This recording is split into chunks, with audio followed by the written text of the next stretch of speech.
And there came a day unlike... Wait, no, that's been done. Who knows what evil lurks in... No, that is that other thing. What has yellow skin and rights? Forget it. You're listening to Panelology. Excelsi, oh damn it.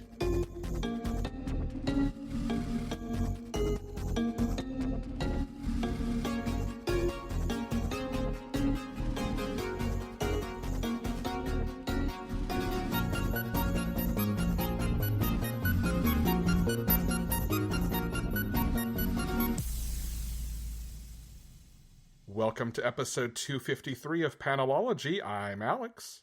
And I'm Brian. How you doing this week, Brian? You know what? It's okay. I'm doing all right. Yeah. I do not believe I have shared with you my accomplishment for the week.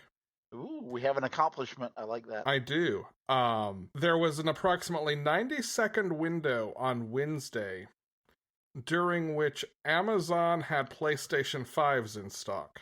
Oh, boy. And did Alex capitalize on the 90-second window? There are no humans alive. Actually, that's not true. There were a couple who saw me backstage one day when I was frustrated with a lighting designer who had gone AWOL and I was looking for him.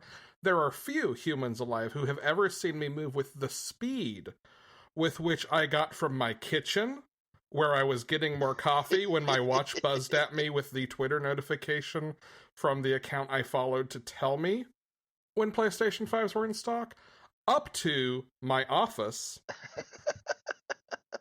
You know what they say about parents lifting cars because of the adrenaline rush when their children are trapped? Right, yeah. Well, that's the closest I'm going to get to that phenomenon. So that was Adrenaline Speed Force? It was. I'm not sure I'm in the same universe I started in, but this one has a PS5 on my entertainment system, so I'm going to stay here. I was going to say, clearly if not, you are now in the better timeline. So yeah. Sure. Yeah, just correction by degrees. I have made it through Astro's Playroom. I have begun finally playing through the first Spider-Man game in its remastered form, so I can then play Miles Morales. The first one is so good. It is. I had started it and got busy with rehearsal. I'm about caught up to where I got the first time. It's very pretty. There are some cool quality of life things. My favorite random feature that I have not heard anyone mention is when you hit the home button and the little, Apple dashboard kind of menu pops up at the bottom. You also get this little card on the screen that tells you the objective you're currently working on in the game, what percentage of that objective you've completed, and how long it will take you to finish this. Oh, that's nice. Yeah, so I can be like, I need to go up and record. Hit the button, see, I have only got 5 minutes left on this. I'll actually finish this and not just stop in the middle. That. No, that's good. Yeah. I do like that. Do you have a 4K TV? I do. How pretty is the 5? It's very pretty. It makes me wish I had gotten a slightly nicer TV when I bought my TV. My blacks are not as rich as I would like, and that's the TV. That's just anything I run on it. But it's very pretty. The controller is as spectacular as everyone has said.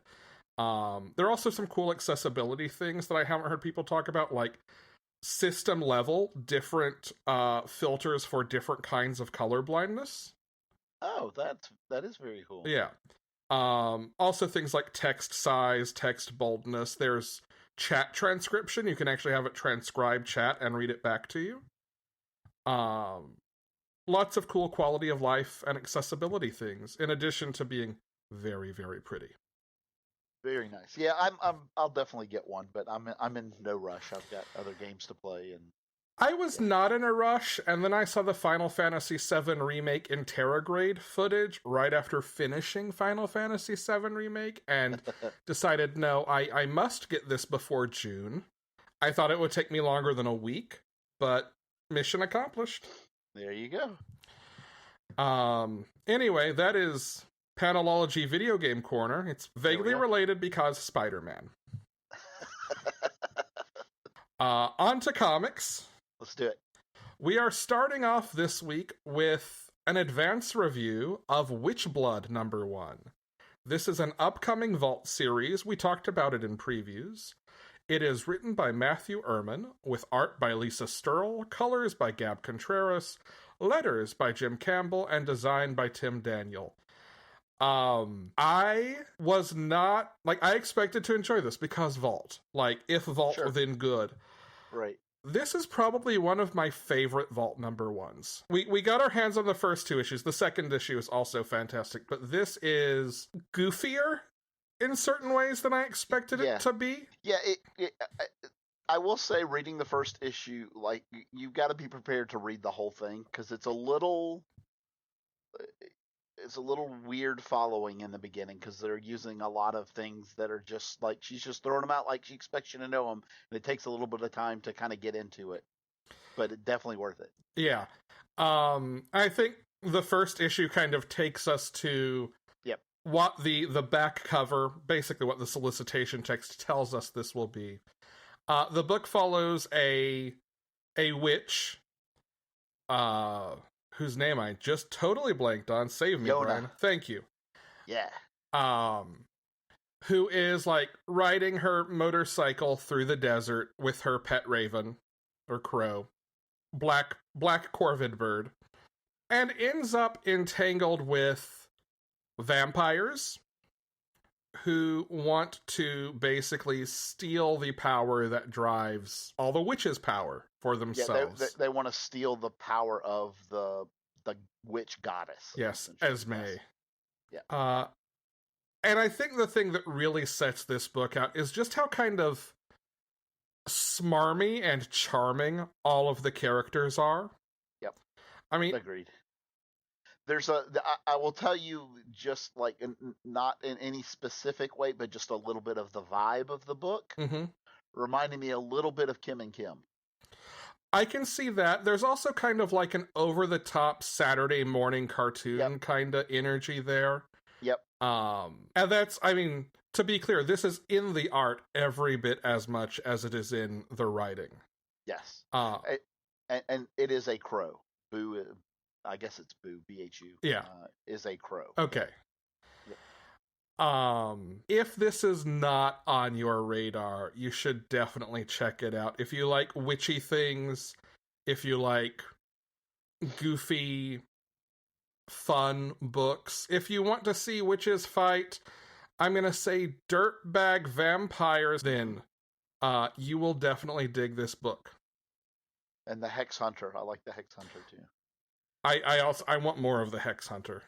Well, we're going to get more of the Hex Hunter, so that's good. No spoilers, nothing beyond that. But if you think even a little bit that anything we've described might be for you, you should at least get that first issue, because this was surprising to me as someone who will sit here and buy every number one that Vault puts out. Yeah, I enjoyed it as well. Keep a lookout for it. Yes. Infinite Frontier. We are going to work through this one with a swiftness. We could probably spend a whole hour on it if we let ourselves, but we're not going to. We are not going to. Everything in this book is lettered by Troy Pateri.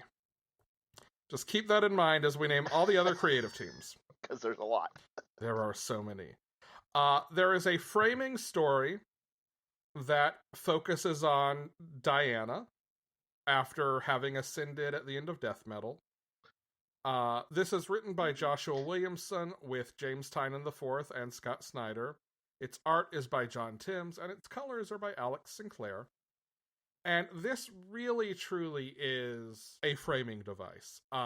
Diana is greeted by the Quintessence, who offers her membership into their club. And her response is basically, I can't do that until I know everyone is okay. So she gets a tour through the DC main Earth to check in and see how everyone's doing. And that sets up all of these other stories that are a variety of lengths. Some of them are just a couple of pages. Some of them are several pages. Are we going to talk about this now, or are we going to go through all the teams and then come back and talk? How do you want to do it? Brian, you get 30 seconds to be a Reddit comment section. Okay. What the hell? So the whole idea at the end of this was Diana was talked to by Perpetua's, for lack of a better term, siblings, Like these people who are beyond anything that exists in the DC multiverse that, created all of this, et cetera, et cetera. 10 seconds. Oh, man. And she's talked to them and is supposed to like now ascend to this level of godhood and all this. And the damn people that she gets to be invited to their club are a Guardian of the Galaxy, Phantom Stranger, Zeus, Athena, and Highfather.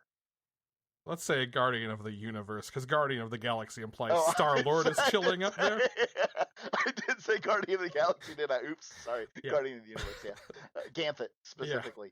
Yeah. And their pet, the Spectre.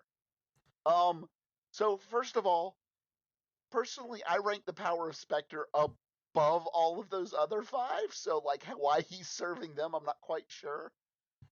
Second, like, no, these are all just chumps who have been characters in the DC universe and have had their asses handed to them repeatedly, and like I was expecting her to be something far, far more than this. Well, and one of the things we learn in this issue is that we are starting in June getting a 6-issue miniseries, and we're not going to spoil the second bookend piece of this Diana framing device. Yeah. But suffice it to say, I bet we get further exploration of why they're there. Yeah, I want answers. I want answers to why this is how she was, quote, ascending, because I don't buy it. She doesn't either. Justice League. This is written by Brian Michael Bendis with art by David Marquez and colors by Tamara Bonvillain. This feels like just the slightest taste of what a Bendis Justice League book is going to be. This is one of the shorter sections of this book. And if you take one thing away from it, Shazam. Shazam. Yeah. You mean Shazam? No, I mean Shazam. Yeah. Adam, the guy with the Shazam powers? Yeah. Yeah, new Superman. Yeah. This makes me very excited for Bendis's run. Yes. Other than that, there's not a whole lot here to talk about. Nope. Then we have Batman. We actually see Batman visited and then revisited later in the issue. This is written by James Tynion IV with art by Jorge Jimenez and colors by Tomeo More. This is definitely a solid, here is a preview of what you need to know for Batman.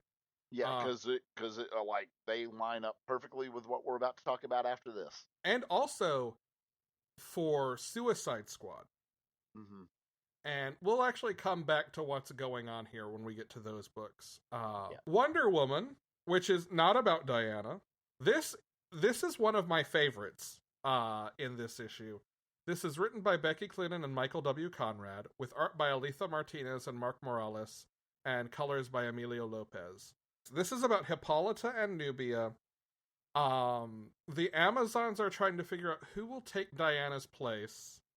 Hippolyta is grieving what she perceives to be the loss of her daughter.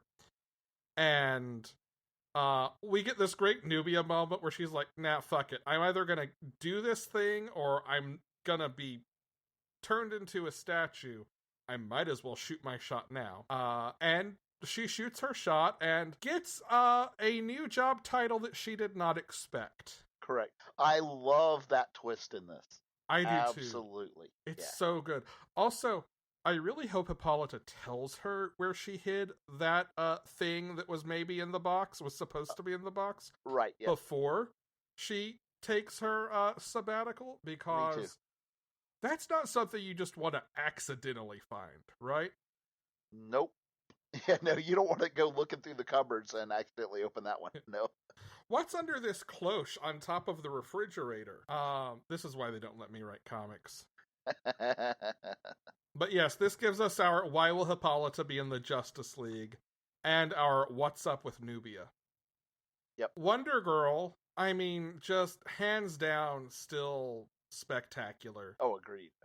I think I just love her energy and attitude. Yeah. This is again written and drawn by Joelle Jones with colors by Jordi Belair. I love the little parallelism of setting this in an airport after the first Future State being set in an entrance to hell that is metaphorically an airport or bus terminal. Like, having that same aesthetic was, I think, a really cool design choice, narrative choice. The other thing I love is this opens and it totally, like, the background of the panel totally gives you the impression that Yara and her mom are, like somewhere in Brazil, like in the jungle, right? Yeah. And then it pulls back and it's like, a travel poster in the airport.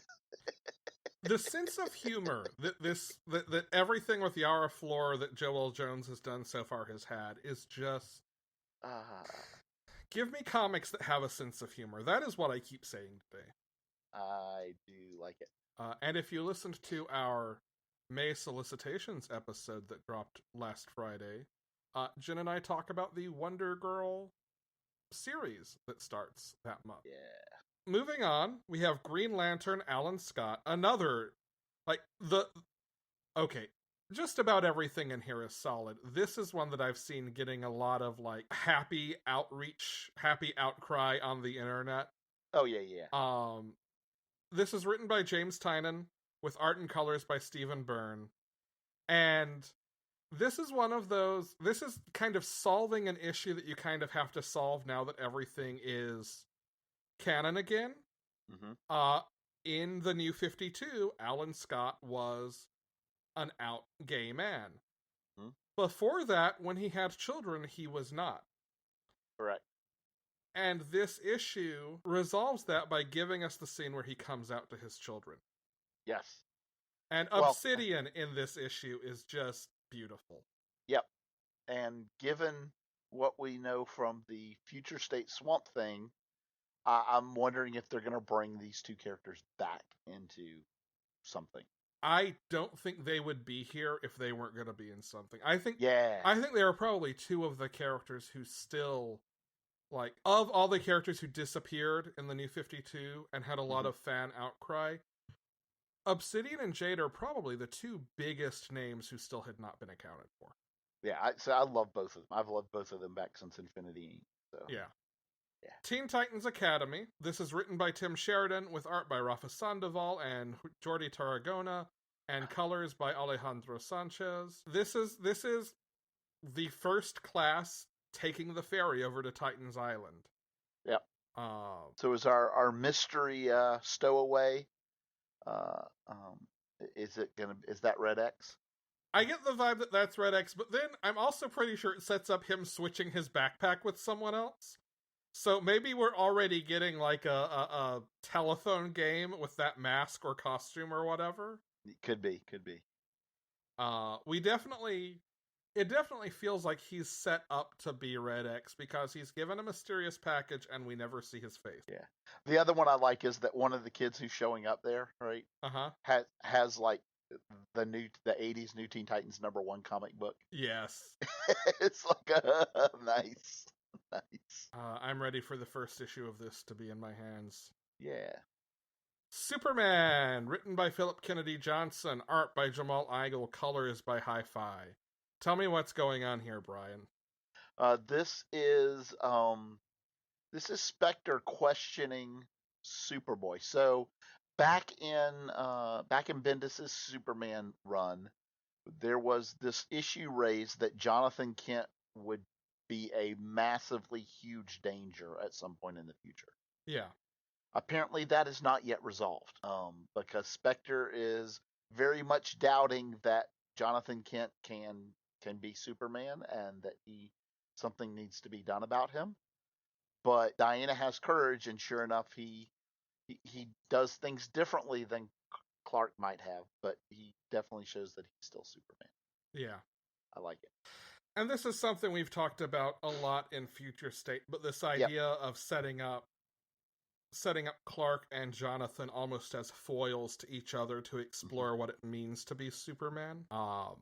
It's clear that John's going to be an important part of this run. Yeah. Green Arrow and Black Canary. I would point out that we have yet to have a Green Arrow and Black Canary series announced, and I desperately want one after this. Yes. This is written by Joshua Williamson, art is by Alex Maleev, and colors are by Jordi Belair. And Wonder Woman Diana is pretty hilarious in this one because she immediately wants out because they are like in the middle of cuddling it. Yep, they are chilling. Yeah. Yes, yes, indeed. Do we actually need to watch this? This is another one of those moments you've alluded to, going back to last stories of the DC universe, the one shot The where night we before, saw the night before the big battle. Yep. We've talked about how we've seen maybe Dick and Barbara in Future State have still something going on. Yep. But this is the first time we've seen Green Arrow and Black Canary after that, and clearly that's not a thread that's going away again. Yeah. Well, and here's the thing. The other thing is I think this gives us a very important piece also, is there's a thing where Black Canary says lost memories, and he says, that's what Mr. Terrific said. Bits and pieces will come back to us, just might take some time. Is that all of the characters are, over time, going to be remembering everything that has ever happened to them. Yeah. Yeah. And that kind of echoes a little bit what we saw with Superman at the beginning of Rebirth and with the Flash family through all of Rebirth. Right. And I don't think it's a coincidence that this is written by Josh Williamson, who helped orchestrate that and who also is going to be writing the Infinite Frontier event later this year. Yep. Very excited, though. Real quick, do we want to bring up the other character that appears here? Yeah, sure. We can mention it. So Roy Harper's back. Yeah, he is no longer a zombie or dead. Correct. And he very, very much is giving me a lone wanderer type vibe right now. Like, yeah, kind of a almost like a Clint Barton meets who am I trying to think of? I thought you were gonna say Clint Eastwood for a moment, like an old Western sort of wanderer. I mean, maybe, yeah. Maybe the sort of spaghetti Western or samurai film trope. Yeah, but he talks about how, you know what? It's not time for me to make a connection back up with anybody yet. Yeah. I basically I've got to figure out who the hell I am now. Yeah. In this whatever this new thing is. Yeah. Moving on to Green Lanterns. This is written by Jeffrey Thorne with art by Dexter Soy and colors by Alex Sinclair. John and Simon are en route to Oa with Kelly Quintella, who they need to investigate and get trained and all of that, who is just cramming Green Lantern history on the ship. I love that. Well, basically all of DC's history, but specifically Lantern. Yeah. Oh, I'm just now up to the Crisis. That sounds really cool. This also gives us kind of our first hint at some of the space politics drama that we've pointed out repeatedly through Future State, with the idea that now that there's a United Planets, what is the role of Guardians of the Galaxy? Guardians of the Universe. What is the role of the Green Lantern Corps? There you go. It was just for you, Brian. Thank you. You got into my brain for a moment there. Oh no, but I love this. I'm so excited about seeing what they're gonna do now that they have just like this infinite frontier. These like everything's open. I love it. Then we get Flash, written by Joshua Williamson, no stranger to Flash, with art by Howard Porter and colors by Hi-Fi, also no strangers to Flash. Right. This goes back to kind of the epilogue in Death Metal and the idea of exploring this new universe that has no longer is Earth Zero the sort of crux of everything. It's no longer the point everything rests on. There are two sort of cosmic centers of the universe, the Elseworld and do you remember what they called the other one in this? Was it the Omega World? Omega Planet. Omega Planet. World. Yeah. Earth Omega, maybe. Yeah. Something. It had an Omega in it. It did. It absolutely did. Yep. And with this, it seems that Barry is going to be heading out to explore and leave Wally sort of as the Flash on Earth. Yep. Which is actually kind of the opposite of what I expected, but I am here for it. Like, I actually think I might like the idea of Wally getting to be the Flash while Barry finds a new purpose. Yeah. Maybe is a little more fit, a little better fit now that everything's canon again. Yeah, so a couple of things. The only thing I'll say about this is if they're going to put Barry in this role, I'm perfectly fine with that. But especially given that everybody is remembering everything now, don't just freaking forget about and leave Iris sitting on Earth. Either he has to be able to go back there often so that he, is still part of her life, or bring her to do some job on, with the Justice Incarnate, on their just don't leave her. Yeah, I agree with that. Especially given that it kind of teased back during Endless Winter that maybe he was about to propose. Exactly. Right. Yeah. Yeah. Anyway. Okay. And then we have an epilogue scene from Josh Williamson, John Romita Jr., and Klaus Johnson, and Brad Anderson. Mm-hmm. And all I want to say about this is, if you are curious who will kind of be the big bad of the DC universe throughout Infinite Frontier, this will answer your question. Yeah. And then I do want to very specifically point out, as they're kind of coming out of this reminiscence and going back to this backup story, there's a double page spread of them walking through all of these panel shots, kind of. Uh-huh. And that page is just gorgeous. I Yes. just love it. I just love it. Absolutely. Okay, Batman number 106. We've got 2 stories in here. The main feature is Batman in the Cowardly Lot, Part 1. It is written by James Tynion IV, with art by Jorge Jimenez, colors by Tomeo More, and letters by Clayton Cowles. So let's talk a little bit about the status quo in Gotham. We saw this in Infinite Frontier. Mm-hmm. There has been a Joker gas attack on Arkham Asylum. Inmates, guards are dead. One big character is dead, which is surprising to me given kind of what my expectations were for the Joker series. I'm even more curious now to see that issue, because I thought this character was going to be a big part of the Joker series. Big part, I get it. Yeah. This creates kind of a situation where the newly elected mayor of Gotham, Mayor Nakano, actually is going to consider a proposal that has been brought to him by, was it Simon Saint? Was Simon Saint? Yep. Yep.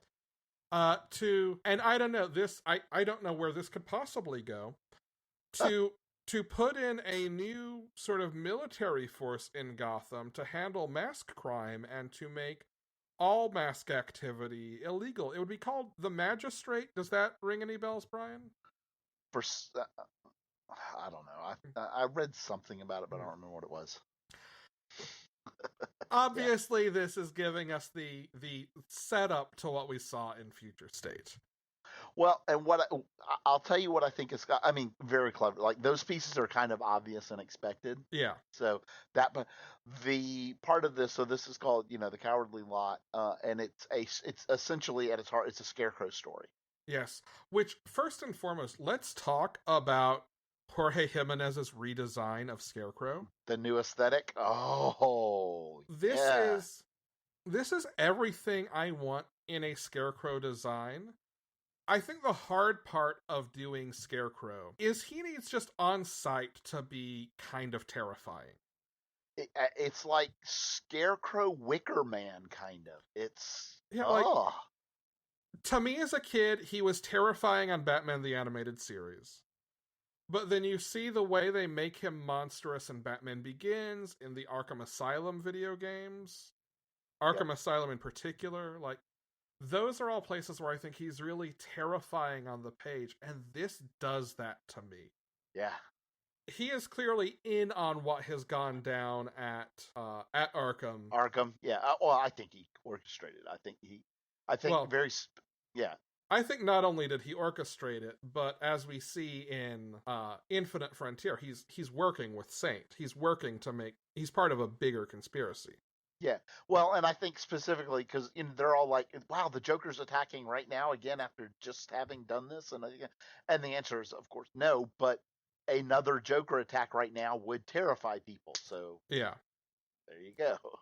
I also love. We only get a quick moment with Harley here. Yeah. But I love the Harley moment that boils down to, you rich boys and your privilege. How am I supposed to fight crime without money? Yes. I also love your cars and motorcycles and magic fucking grappling guns. Yes. I also love the little bit of relationship we see between Batman and Ghostmaker in this. Yeah. Where they almost feel like Felix and Oscar, odd couple roommates, and I was gonna say, or brothers. Yeah. Right? Yeah. Like it's this relationship that it feels more even-footed than even anything Bruce and Dick have ever had. Oh, absolutely. Well, and I specifically said brothers because if you think about what their story is supposed to be, that's kind of the yeah. This is one of the weird books that kind of gets to keep going with its story from before Future State, but it still does a really smart job of bringing in those ideas and feeling new and fresh while using everything it's done for its last 20 issues as a springboard. And then you want to talk about, again, the very last page of this, the Scarecrow being terrifying. Like, oh my God. Oof. That's nightmare fuel right there, baby. Yeah. I love it. The backup in this is called Robin, Demon or Detective. This is part 1 of 2. This is written by Joshua Williamson with art and colors by Gleb Melnikov and letters by Troy Pateri. Damian has basically said, I'm done with Batman. This is not going to work for me, and goes home to Talia, who essentially says, okay, so you failed and you're crawling home to mommy. How did I fail? I rejected it. No, you didn't get what you want, and you came back here without a penny to your name. Or any power or any allies. And then they fight assassins together. Yeah. I like this idea of Damian out on his own. I like the idea of Damian leaving the Bat family. Yeah. Because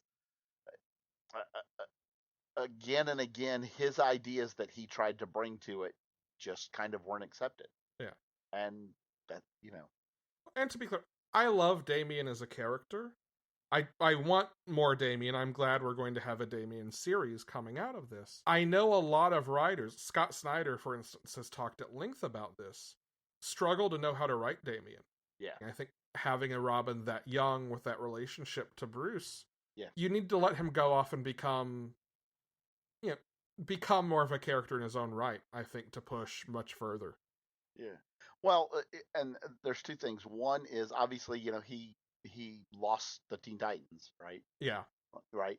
And the other is when Jonathan went to space and came back 10 years older, lost the kind of what I would see as what was at that point his anchor.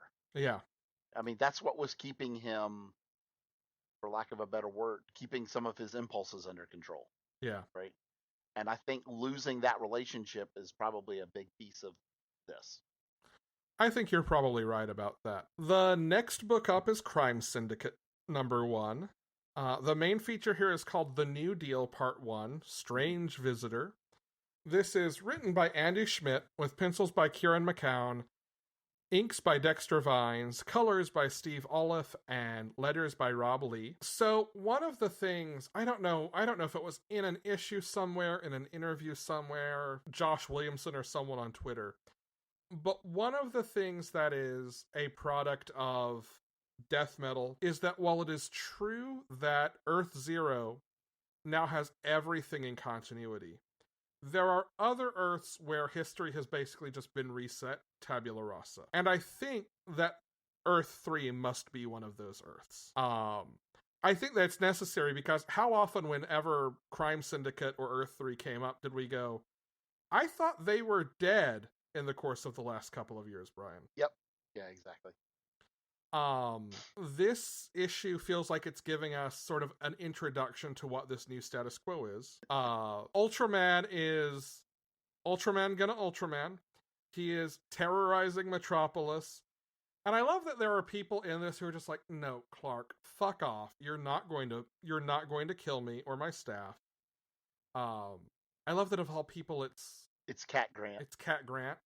I love there's a panel where he has this Daily Planet delivery truck over his head that is like a posed reproduction of Superman with the car over his head from Action number 1. And then simultaneously, he's throwing it through the window of the Daily Planet at Cat Grant. And all I can think of is Dr. Horrible.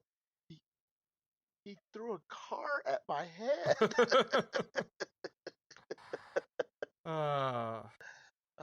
So good. I love that she calls him out on it though. Yeah, and I love how much it. And you can tell in the art she knows and is intentionally calling him a Clark to piss him off. Oh yeah, absolutely. It gets under his skin exactly the way she wants it to. Yeah. Our Superwoman is Donna Troy, who is extorting the president of the... Entertaining. Well, one then the other. She does not mix business with pleasure. It is business then pleasure. There you go. President Oliver Queen. President Oliver Queen, yes.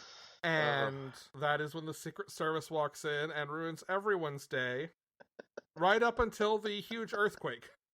Yes. I'm trying to decide how much I love that scene or hate it.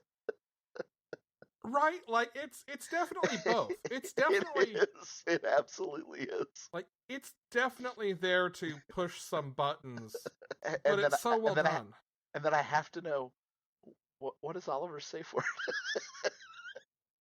Quiver? Quiver. Martha? No, absolutely not. Yikes. That's just everyone's safe word in the DCU. We meet our Flash and our Atom. Yep. Well, before that, we meet our Power Ring. I was going to say, I think Power Ring may be my favorite redesign here. Because it's not Hal Jordan. It's Jon Stewart. Yeah. And, like, it maintains the kind of antagonistic Power Ring, the Ring, and Power Ring, the person relationship. Yep. But this is less driven by, like, preying on fear explicitly, and more just pushing Jon to be brutal. Yes. Like, very lawful evil. To be the worst kind of paladin. Yes. Yeah. Exactly. And then we see sort of the threat for at least the beginning of this series, a Starro invasion. Yeah. Which I'm always here for. But there is one place the Starros do not attack, and that is Gotham, under the protection of Owlman and the Talons, which is, I think, a new detail that I love. Yes, that Owlman is essentially the Talon, right? Yeah. Yep. Yeah, it's a solid introduction. It definitely has that introductory issue vibe, but I think what it sets up is by and large very smart, and I look forward to the rest of this series. Me too. We also have the backup history of Ultraman, which is called The Paranoid Titan, written by Andy Schmidt with art by Brian Hitch, colors by Alex Sinclair, and letters by Rob Lee. And it's basically about how, as a kid, Jonathan and Martha Kent preyed on baby Ultraman, and eventually used him. Yeah. Eventually, he realized, oh, they're lying to me and using me, and I'm going to make sure that never happens again. Yeah. Suicide Squad #1, Assault on Arkham Part 1. This is written by Robbie Thompson with pencils by Eduardo Ponsica, inks by Julio Ferreira, colors by Marcelo Maiolo, and letters by Wes Abbott. Waller has sent a team into Arkham to retrieve a new recruit who, let's just say, will not go quietly into that good night. Oh, no. This is the Talon. Whoever could it be, Alex? Yeah, it's the Talon. Who could it be? Who? I really want to know. Okay, can I say one? There was one particular kind of thing about this that I absolutely adored, and that is Waller is talking to Rick Flag, who Uh-huh. was questioning what she's doing, and basically saying, I am tired of putting together these teams that just about the time they're starting to pull it together, they die off. Yeah. And I lose people from them. And like they never have the chance to really become something. And therefore, and he's like, well, it's not about winning. It's about ending what needs to be, ending something that we can't allow to continue. And she's like, yeah, but I can't deal. And yet the team that she sends in, only one of them make it out. Yeah. I guess 2 if you count William Cobb. Yeah, fair enough. Fair enough. Yeah. Who I'm assuming makes it out just because we do see him in Future State, and this feels like a clear through line again. Yeah, but this is very like it's like so this is like kind of in a way like the last Suicide Squad. Yeah. Right. Well, it's even called Task Force Z. Yeah. Yeah, I really dug this. I think we've both said before, neither of us is a huge Suicide Squad person. I have enjoyed it over the years, yeah. but like it's not been like my thing. Yeah. But this is a run I could definitely see myself sticking with based on at least this issue.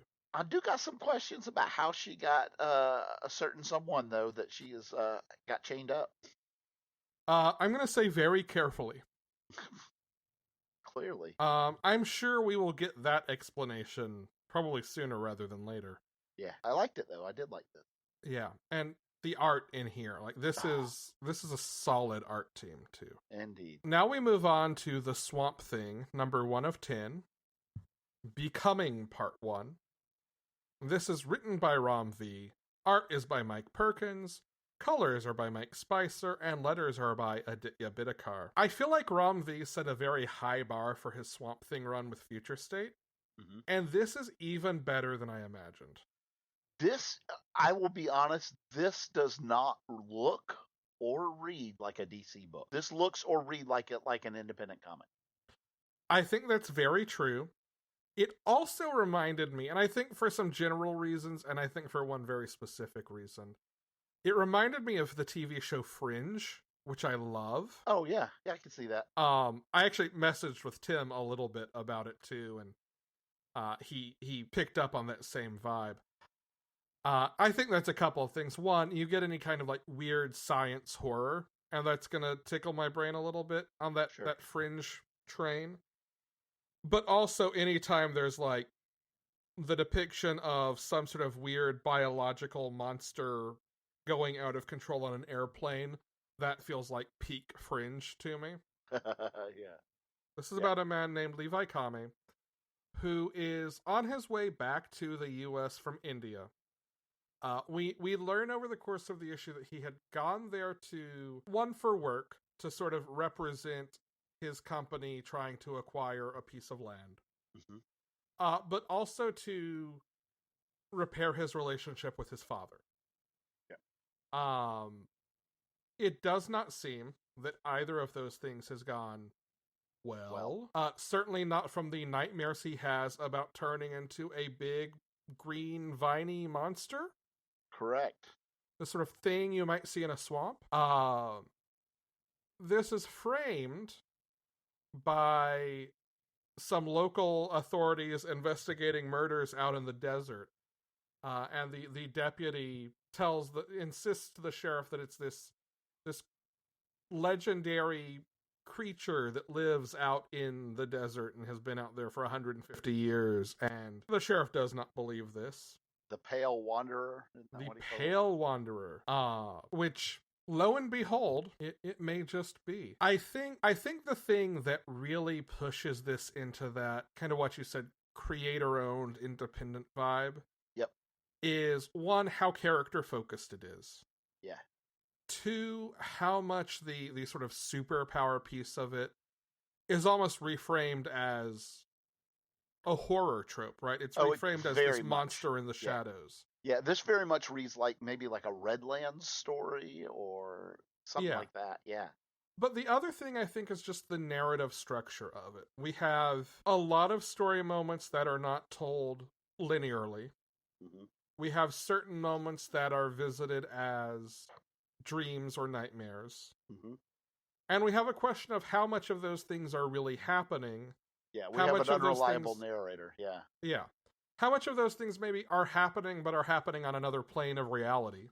And certainly Levi does not have control of this power. None, yeah. It's almost like there are almost shades of an Immortal Hulk kind of vibe there. Yeah. That sort of, and I mean, classic pulp monster story idea at that point, right? Yep. Like the monster you can't control that dwells within you.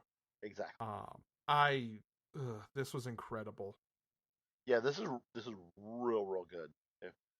None of that was a detriment to this. It was all a positive statement. Everything about this is amazing. Yeah, I love it. Milestone Returns #0. This is out in print, I think in late April or early May. The digital release was actually in the last week of February. There are basically 2 stories here. It reprints the DC Fandom preview of Milestone. Okay. That was written by Reginald Hudland and Greg Pak, with art by Jim Lee, Ryan Benjamin, Dennis Cowan, Jimmy Palmiotti, Don Ho, Bill Sienkiewicz, Koi Pham, Scott Collins, colors by Alex Sinclair, Hi-Fi, and Chris Sotomayor, and letters by AndWorld Design. That story was, and it actually prints that as the backup in this, but that story is basically set before what we see in the new content here. Sort of providing an introduction to who those characters are. And this, I say those characters, this is focusing really on Rocket and Icon, Hardware, and Static. The new content, which is basically a full-length issue, this whole issue is like 50 pages. Okay. The new content is called The Big Bang. It's written by Reginald Hudland, with art by Dennis Cowan, Nicholas Draper-Ivey, Bill Sienkiewicz, Chris Cross, and Juan Castro, with colors by Nicholas Draper-Ivey, Chris Sotomayor, and Will Quintana, and letters by AndWorld Design. This basically spends a third of its time with each of those characters. We start with Static. This actually gives us a new origin for Static, which narratively, I think, mirrors his original really well. This recontextualizes it as Virgil is at a Black Lives Matter rally, and police fire an untested gas at the crowd. The version of Virgil we see here, I think, is pretty consistent with what we've seen before, but he definitely feels, a little more modern, a little more updated. Nicholas Draper-Ivey, the artist for the upcoming book, has talked about how this Virgil has a little less patience for bullshit, how he's a little more likely to jump in and fight back. And that's something this issue focuses on too, is he is angry about what has happened and he has to find a way to channel that. The Hardware story ties into that in that Hardware has developed this gas, or worked on the team that developed this gas, and warned the company that gave it to the police that it was not ready for use. And because he was hired into this company at a young age, and he is a black man, he expects to be set up for the blame for what has happened, and is exactly right to expect that. That's what happens to him. He is now, I don't know that he's going to be on the run, or exactly where he'll go from here, but this is definitely taking him out of working for a big corporation, out of having that position, and putting him in more of a place to have to survive. And the third story is Hardware and Icon. Icon has recruited Hardware to sort of shut down drug dealers, which starts in her neighborhood and then escalates to the two of them taking trips to the actual farms where drugs are grown and shutting them down, and then picking up tacos, because it's important when you travel to experience local culture. There's a sense of humor in this story that I actually really was not expecting and dug. I was already excited for all the Milestone stuff to come back, but this has only cemented that. I'm really looking forward to those books starting soon. Very cool.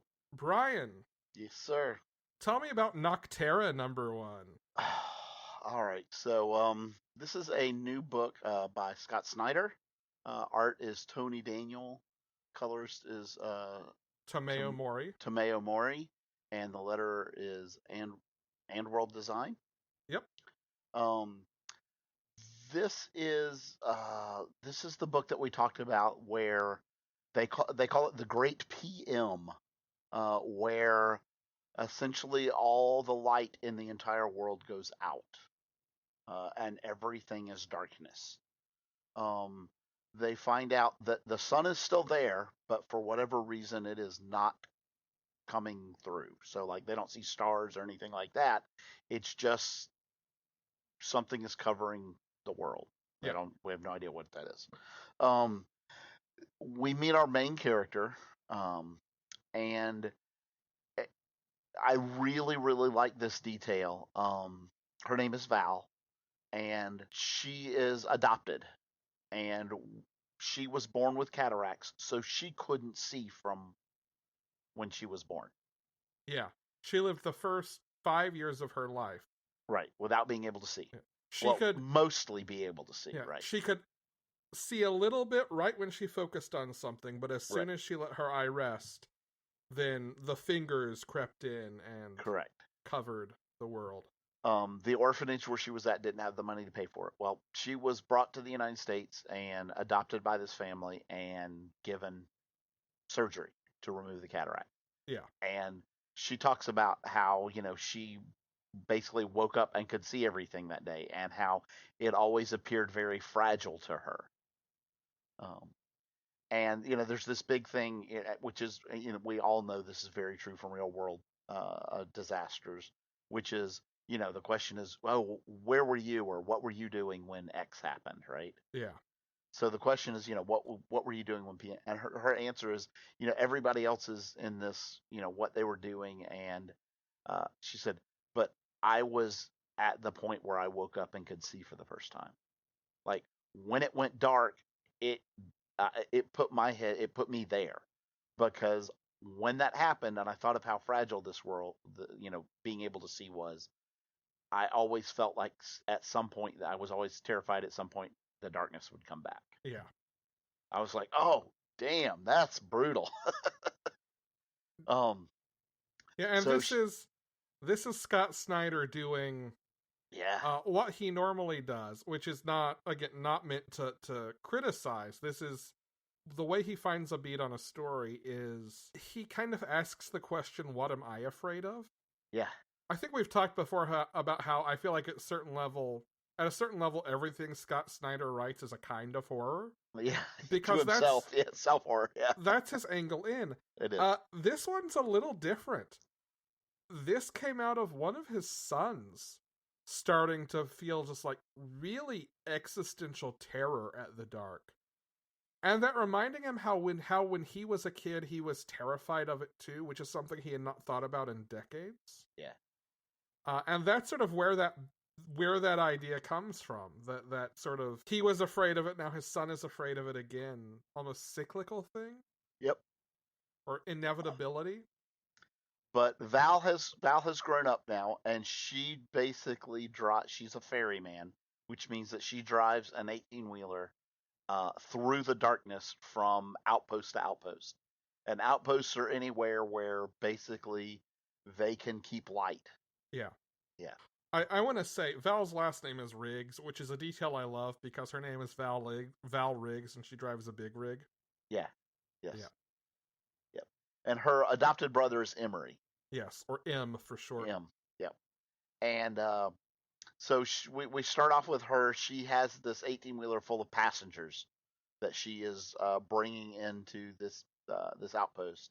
And of course, we kind of get a little introductory action piece where some things kind of go wrong right before they get into the city, and she gets through.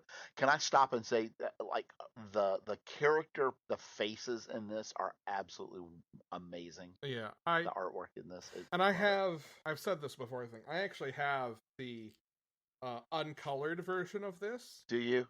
And this is by no means a slight to Tony Daniel, whose art is solid, but Tomeo Mori is bringing a lot of that detail and definition. I can believe that. I can totally believe that. Life to this as well.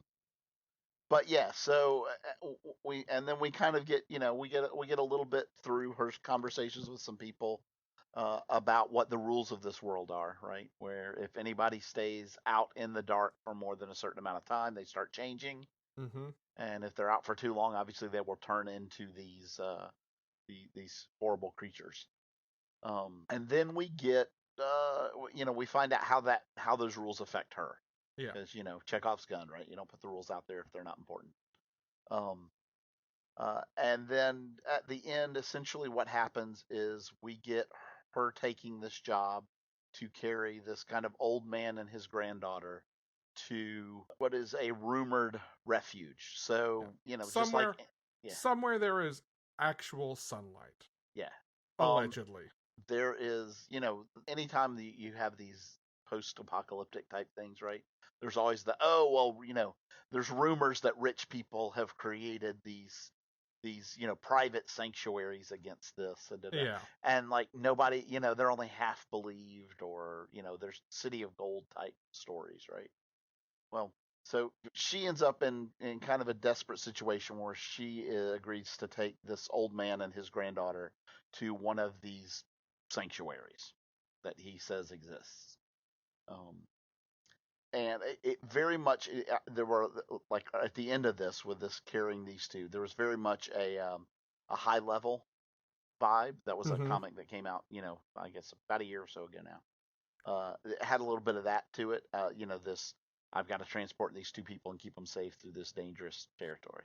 This is kind of a theme we've seen in comics a few times over the last few years. I can think of a handful of books that have played with versions of this idea. Yep.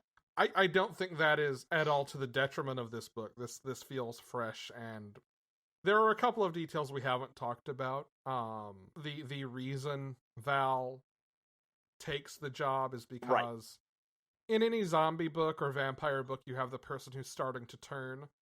Well, M went out into the dark for some reason, and artificial light is not cutting it for him now. Yeah, like one of the rules is if you catch it early enough, dialysis might be able to get rid of it, right? Yeah. So it's obviously something kind of in the blood or whatever. And that seemed to stave it off for him for a while, but now that's not cutting it. Yeah. We also get the reveal at the end of this that there is another party interested in stopping Val from delivering her passengers. Yeah.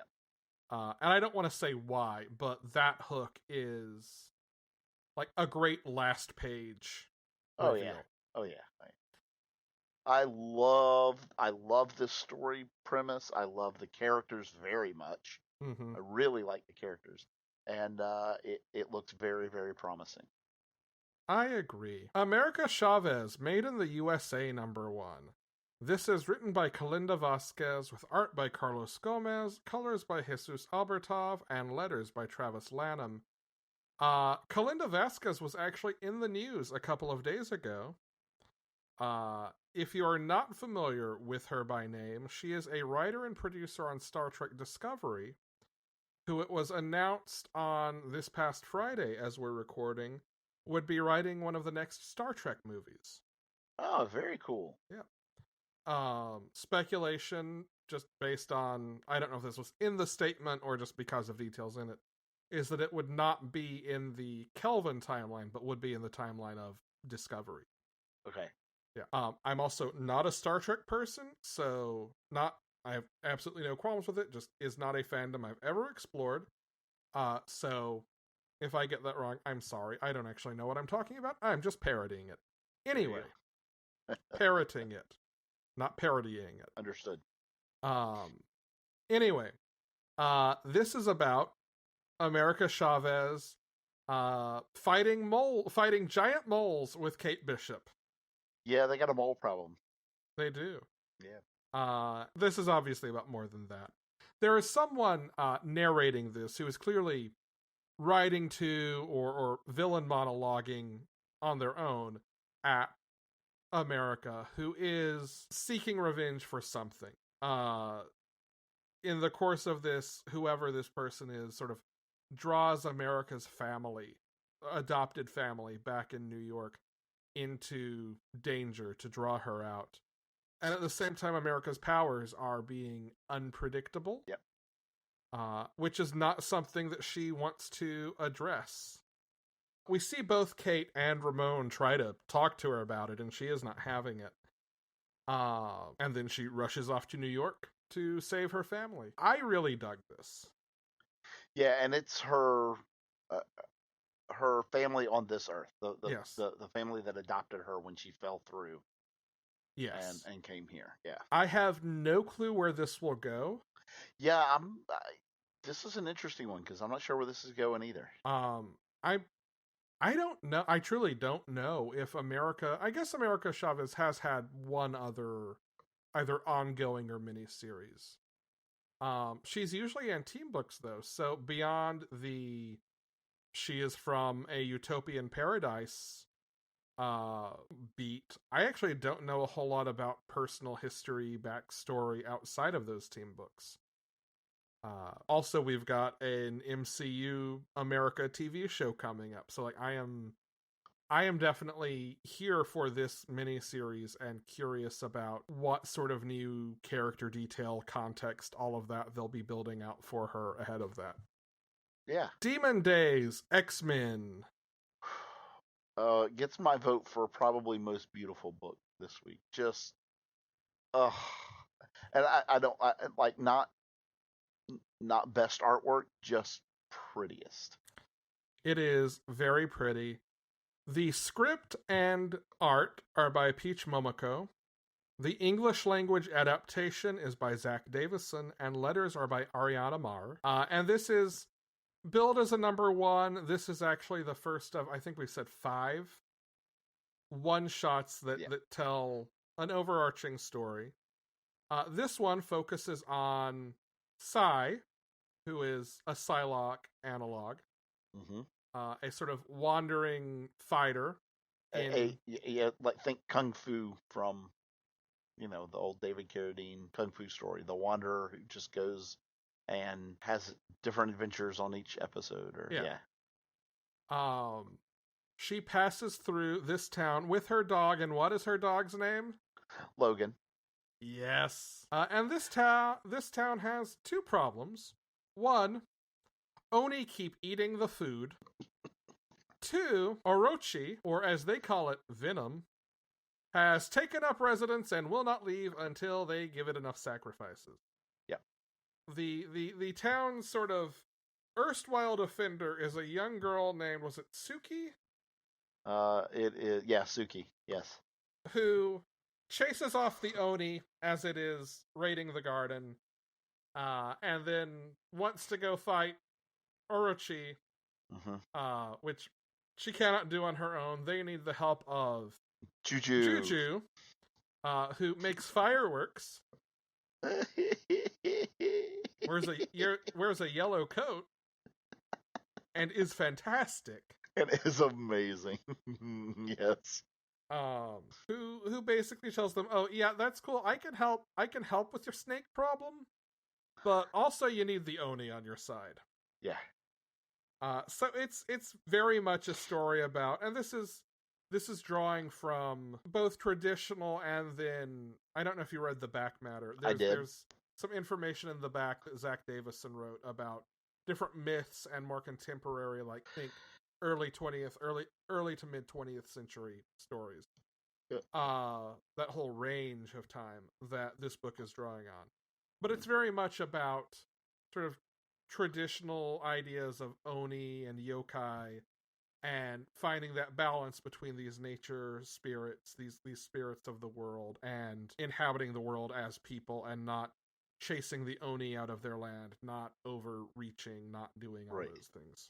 Yeah, and so they need to recruit the assistance of the Red Oni, who is Smash. really big, who likes to smash things. If that gives you any hints there.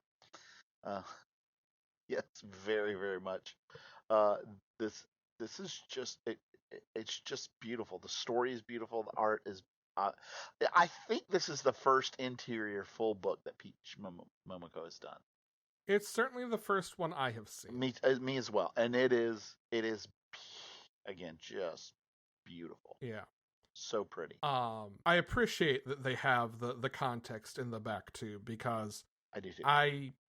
I do not have any expertise in traditional Japanese history or stories or myths or art styles. Or honestly, much contemporary. I've got a little contemporary Japanese history, but that's it. Yeah, I know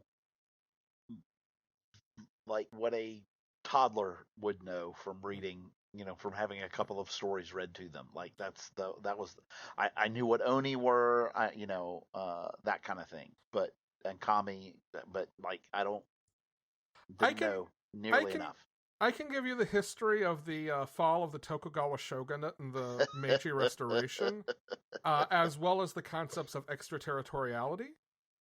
But that's kind of the focal point of what I know about Japanese history. I love this book. We kind of get at the end of this too the tease of who we see in the next issue. Yes. Which is called Demon Days Mariko. Uh-huh. And this ends with a young girl named Mariko reading this story, and her, it seems like school teacher, maybe? Tutor or, yeah. Some sort of authority figure comes in, dressed in black, and one of the last panels we get is just a little red hourglass, like, brooch or hair clip on the back of her head. Yeah, she has red hair. Yeah. Yes. Mm-hmm. No clue where this goes next, but I am here for all of this. This was, like you said, just absolutely beautiful. Well, one of the things that I thought was cool was, this tying of, we see her reading this story, right? And then we see there is, right before the end of the story, there's this stone where they're leaving food offerings for the Oni, since the Oni helped them, right? The villagers are leaving it. And then we see, Mariko reading this book, and then it cuts out from the city where we presume Mariko is going to bed now. Yeah. And we see this stone, and there is like a crushed soda can next to it. Like it's kind of maybe this was real, and now they're not leaving offerings, they're trashing and encroaching on the mountain again, kind of thing. And also, Logan's still there. And Logan, is still there. I really, really dug this. Yeah. Hellions number 10, our one Krakoa book this week. This is Funny Games Part 2, written by Zeb Wells, with art by Steven Segovia, colors by David Curiel, letters by Ariana Marr, and design by Tom Muller. Can I say this is hands down, this is my favorite depiction of Arcade ever. Yes. I love, Arcade definitely has a sadistic streak. But I think what makes him so great here is he's also trying to deal with not being manipulated by Mastermind. Yes. And his way to handle this is he has someone thousands of miles away on a video feed confirming that he's actually doing all the things he actually thinks he's doing. Yeah, that everything that he thinks is happening is actually what's happening. Yeah. Which, one, becomes the sort of comedy relief bit that this issue needs, because this issue is fucking dark. Oh, it is so dark. The teeth thing was almost too much for me, Brian. Oh. But two, it kind of gives us a hint to at least one piece of this that maybe isn't real and he knows isn't real. Yeah. And it puts him in this really almost not just sadistic place, but this almost ritualistic place. Like everything he does, he pauses and waits for confirmation. This truly shows his sadistic nature. Yeah. Which I don't think anyone has shown to this degree before. And it makes his character much more imposing. Yeah, and believable as a villain, right? Yeah. Yeah. We also learn what he wants, which is for Sinister to make him his own clones so he can have more realistic murder bots. Because he is on a low budget. This is also hilariously low budget murder world. Yes. The reason he's working with Mastermind is because he's got these really cheap, lame robots, and he needs Mastermind to project that they're of higher quality than they are into everyone's mind. Can I tell you though? Right, because they all see these scenes that Mastermind is projecting onto their minds, right? At the scene with Havoc, finding Madeline Pryor and, you know, starting to smooch and snog with her. And then they cut out and you see Havoc just kissing this essentially what looks like a crash test dummy. Yeah.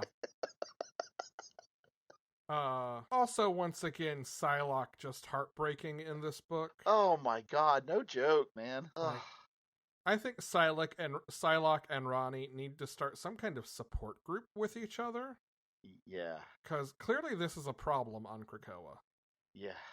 And like, maybe they should take make a special gate somewhere so they can go visit Nat and Natasha too. Because oof. Yeah. Anything else on Hellions?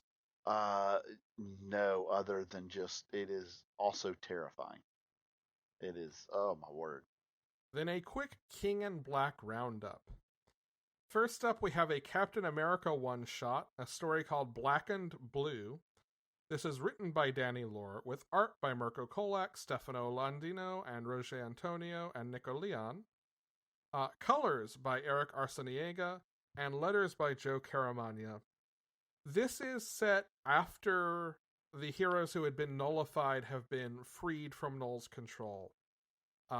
Steve Rogers goes to meet up with Winter Soldier and Falcon and help them rescue some civilians, get them to safety. And this entire issue is framed as a horror story. Steve is having trouble shaking Null's voice in his head, and these images of him betraying Winter Soldier and Falcon for Null. It becomes a metaphor for trauma, and it's very well executed. But it's also like, it puts Steve in a position where he has to doubt himself and isn't sure if he can show that doubt to his friends. And kind of in that way where, like, the best Superman stories are when Superman is the most human. Right. It kind of does that here for Steve, where he's still pushing through, he's still persevering, he's still being Captain America. But there's that voice in his head, there's that literal voice in his head saying, you're not good enough, you can't do this, your being here endangers everyone. Which is not something I think you get to see Steve do explicitly often.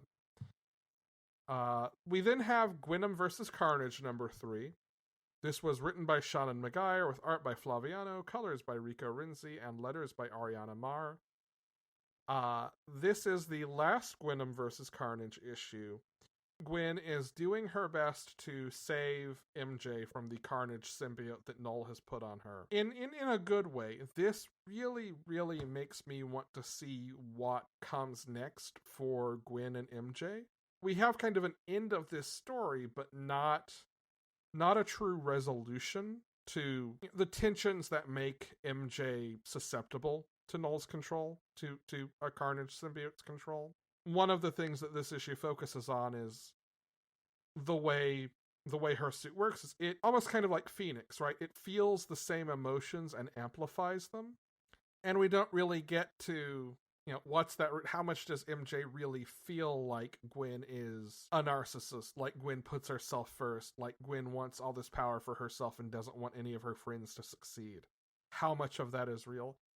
It makes me hope we're going to get more Ghost Spider coming out of this, which I always hope for, but it certainly introduces some new ideas that I'd like to see explored further. King in Black Thunderbolts #3, also the last issue of this Thunderbolts miniseries. This is written by Matthew Rosenberg, with art and colors by Juan Ferreira, and letters by Joe Sabino. This issue makes clear that the team is a squad on a suicide mission. As one character puts it, they're a real suicide team. Seeing all of them work together, like, it truly does feel like a Suicide Squad book, and that's by design. That's what the Thunderbolts are at a certain level. The difference is they don't have the bombs in their head, so that creates the potential here for them to actually kind of have each other's back, as dysfunctional as a team as they are. And that's kind of what we see happen here in a really satisfying way. This could be done right here, and we never see another issue of Matthew Rosenberg writing Thunderbolts again. That would be a mistake. Marvel, if you're listening, give Matthew Rosenberg a Thunderbolts ongoing, because I love the position that this puts the team in. I'm going to call spoilers, jump forward like 15 seconds if you don't want to know. They fake beating Noel and sacrificing themselves and then reveal themselves during Wilson Fisk's press conference to be alive. And they tell Fisk they won't tell everyone that he didn't actually beat Noel himself and is just taking credit for it, as long as they stay on his payroll. I love this setup, and I love this as the idea of a setup for an ongoing Thunderbolt. And the last King in Black story this week is Wiccan and Hulkling #1, In the Name of the Honeymoon. It is written by Teenie Howard, art is by Luciano Vecchio, colors are by Espen Grundetjern, and letters are by Ariana Marr. In the category of just go ahead and give Writer X a series, go ahead and give Teenie Howard a Wiccan and Hulkling series, please, Marvel. This is the second time we've seen her write them. They were characters in the Death's Head series that she wrote a couple of years ago, and she writes them so well. This entire issue is kind of framed around they got married in the middle of Empire and have not gotten a honeymoon or any alone time and would very much like it, please. So when the representative of the Shi'ar offers them a honeymoon, they take it. L'Oreal insists on following them to make sure they're safe. So they've got a third wheel. And then the team of Kree explorers who was sent out to explore Null back in the Empire's End one-shot show up because Null has tasked them with killing their king, because there is only one king and he is Null, and they ruin the honeymoon. It is a lot of fun. It is one of the least dark King in Black books, which was a nice change of pace. And just, I love these crazy kids so much. Also, L'Oreal is never not the best. One last book. I'm gonna be quick here. I just want to shout it out. The last issue of The Magnificent Miss Marvel, number 18. This actually came out last week. My comic shop was shorted, so I read it this week. This is written by Saladin Ahmed. Art is by Minkyu Jung. Colors are by Ian Herring, and letters are by Joe Caramagna. This is basically Saladin Ahmed getting a chance to tie a bow on his run, which has been fantastic. He took over the book for G. Willow Wilson after she left. She, of course, created the character, so he's the first person after her to get his hands on the ongoing. I think did a tremendous job of making all the characters feel the same and the world feel lived in, but also adding his own ideas to the world. And this kind of gives us a chance to check in with Kamala post Outlawed, post kind of everything we had seen in her series leading up to that, where her father had been having health troubles. We see him kind of learning to walk again. We get a great moment with both of her parents before she heads to a school dance.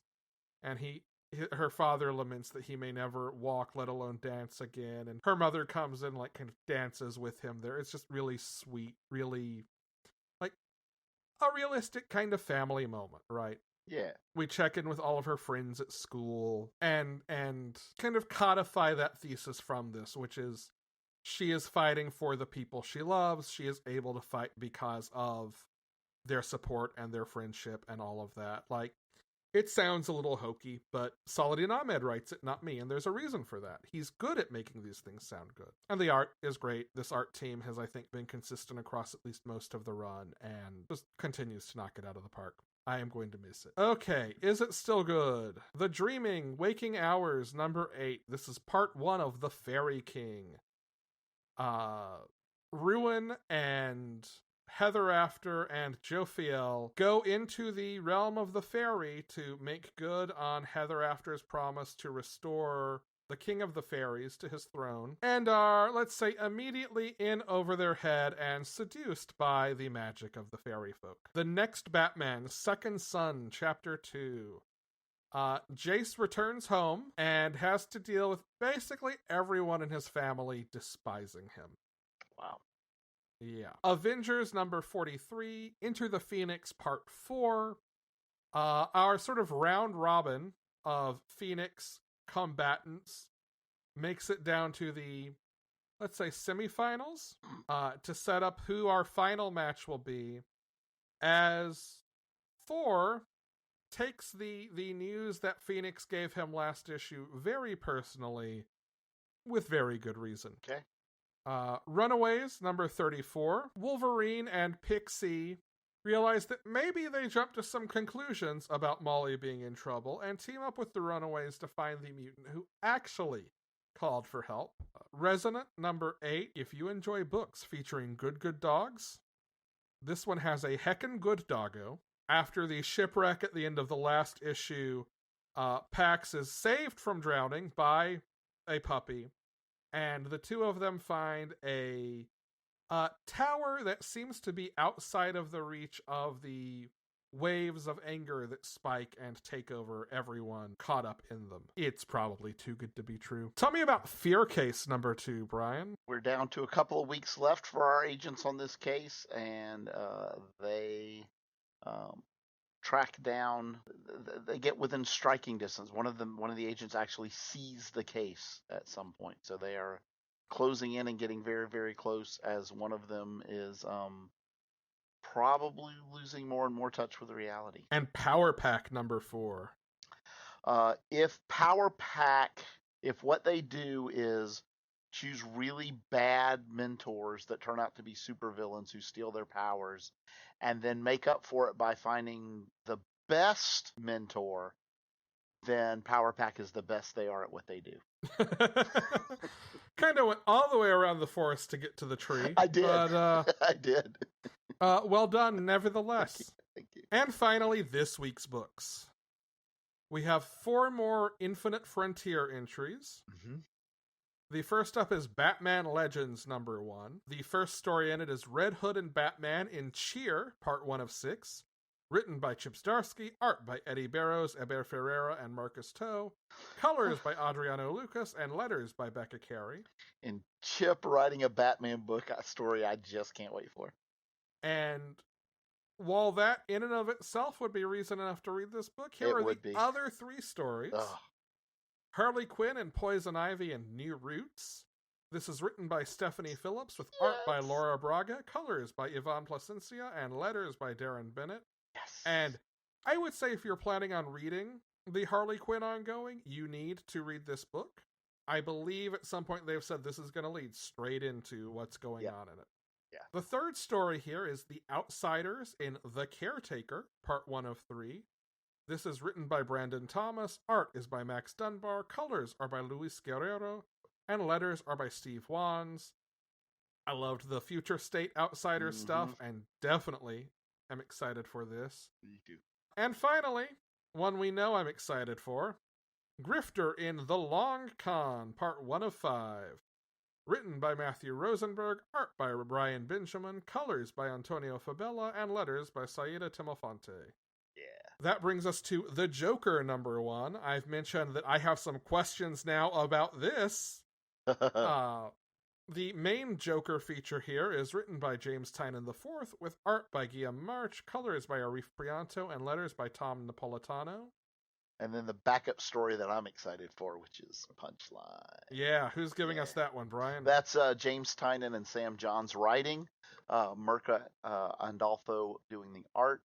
Romulo Fajardo Jr. is the colorist.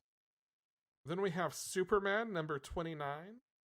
The main story here is The Golden Age part 1. We've talked about this one before. This is John reflecting on having come back to the Golden Age from the future and his father's mortality and his role in the Superman mythos. Yep.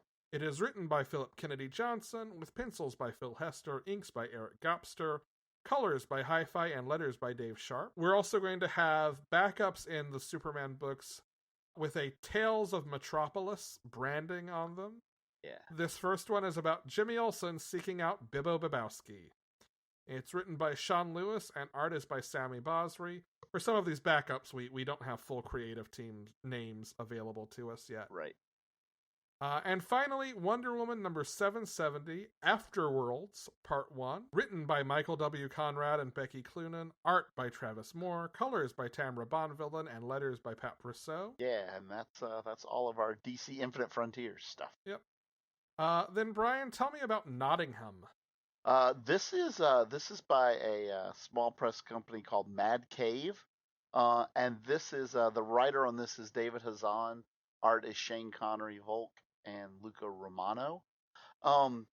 This is a kind of a different new take on obviously the Robin Hood mythos, and it's kind of labeled as medieval noir, where the sheriff of Nottingham is hunting a serial killer with a penchant for tax collectors, and it makes him the target of some of England's most nefarious power brokers. So super, super different, unique take on the whole Robin Hood mythos, which kind of excites me. Yeah, and then we have Proctor Valley Road #1. This is written by Grant Morrison and Alex Child, with art by Naomi Franquise, colors by Tamara Bonvillain, and letters by Jim Campbell. This is, I said Grant Morrison, right? Like you did say that, more? Yeah, right. Mm-hmm. This is about a group of kids who have organized a ghost tour with their classmates on the most haunted, demon-infested stretch of road in America, so they can afford to go to a concert of their dreams. Things then go badly, students go missing, and they've got to rescue them. And our last one, the long-teased... Oh my god, no joke, right? 3 times solicited... I'm still not totally gonna believe it until it's in my hands. I totally understand that. I totally get it. But I am so excited for this book. Children of the Atom #1. Written by Vida Ayala. Art by Bernard Chang. Colors by Marcelo Maiolo. Letters by Travis Lanham. Where did the X-Men get sidekicks, and where did those sidekicks come from? Yeah, should be good. So good. Yeah, we've been waiting for this one a long time now. Yeah. A year. Yes. Yeah, literally. Yeah. Yeah. That does it for us this week, though. We would like to thank Chase Parker for our intro voiceover. Panelology is a member of the Certain POV network. If you're looking for other cool podcasts about popular culture, go to certainpov.com. I am going to shout out Fun and Games this week with Matt and Jeff, the 2 hosts. They are both cool folks, and I have been particularly active in their Discord server, their section of our Discord server lately, as they have provided me useful information in getting my PS5 set up and what to check out for it, and answering the random questions I throw at them, like, do I need to play Spider-Man Remastered before Miles, or can I do Miles and go back? The answer was no. Major Spider-Man spoilers in Miles. Play that first. I can believe that. Yeah, but you can find all those podcasts at certainpov.com. You can also find a link to that Discord on that homepage. Just scroll all the way to the bottom. You can visit us at panelologypodcast.com. Support us at patreon.com/panelology. Get merch at bit.ly/panelologymerch, capital P, capital M, or send us your questions, comments, or whatever at bit.ly/panelologymailbag, capital P, capital M. Until next week, I'm Alex. And I am Brian. Go read those cool new comics coming out.